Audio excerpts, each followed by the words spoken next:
আমি যখন প্রথম বাংলাদেশ সফরে যাই তখন সম্ভবত 2005 সালের মতোই, মানে 4.5 বছর 5 বছর কাছাকাছি এরকম ফার্স্টে সব বাংলাদেশে গেছি।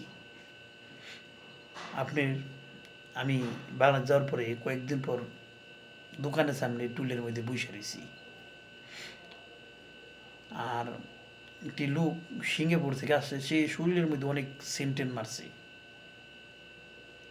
আমি মাঝে মাঝে কথাটা বলে অনেকজনকে বলি যে এটা কি সত্যি কি একটা বাস্তব ঘটনা। সে শরীরের মধ্যে অনেক সেন্টেন মারছে, গলার মধ্যে সেন। আসলে সে তাকে সিঙ্গাপুর খুব ভালো, আর আমরা সৌদি আরবে থাকি। আমি তাকে জিজ্ঞাই যে ভাই আপনি কোন জায়গায় থাকেন, তার শরীরের গঠন দিকে মানে পুষ্পার দিকে বলে যে আমি সিঙ্গাপুর থাকি। খুব সুন্দর করে কথা বললো।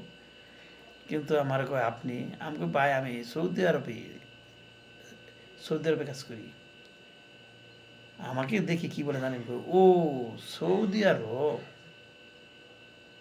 দেখেন, ও সৌদি আরব। একবার ওই ছেলেটার মাথার মধ্যে জ্ঞান হলো না যে সৌদি আরবের লোকে গুলো সিঙ্গাপুরের লোকের থেকে 2 ডবল টাকা কামায়। একবার এগুলো জ্ঞান হলো না। তারা অনেক মানুষ মনে করে কি আর অনেক লোকজন থাকে, ও সৌদি আরব কিনকে সিঙ্গাপুরে হাজ কাজ থাকে তাদের ভালো থাকে।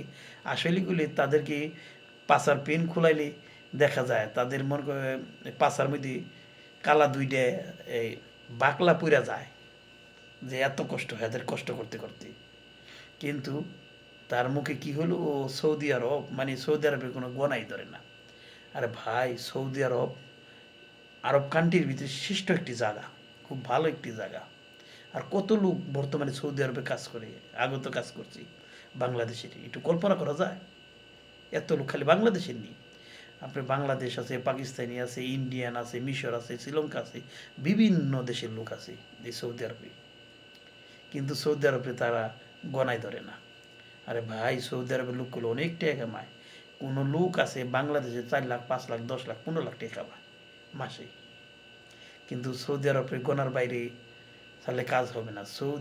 সৌদি আরব ইসলাম কান্ট্রির মধ্যে শ্রেষ্ঠ একটি জায়গা, যেখানে আল্লাহ তাআলার রহমতের জায়গা, যেখানে থেকে আল্লাহ তাআলার রহমত নাজিল হয়, সেইখানে জায়গা। আর এই সৌদি আরবে আসলে কেউ না খেয়ে থাকে না কোনো সময়।